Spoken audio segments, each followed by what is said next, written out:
আর SSC pass করছেন কোন সালে? 53 সালে। আবার মজা দিছে।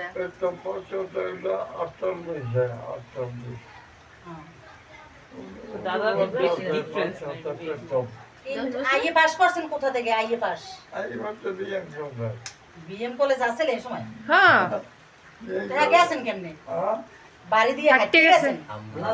বাড়ি দিয়ে হাঁটতে গেছেন? বাড়ি দিয়ে গাড়ি ঘোড়া ছিল? আটতে গেছে আব্বুরই তো আটতে গেছে। আইএ পাস করছেন কোন সালে?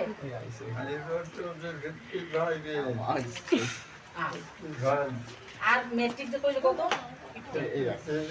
53 ইয়ার লস হয় নাই মোটেই। না আর বিএ পাস করছেন কোন ইয়ারে? মনে আছে না এক কয় না আন্দাজ?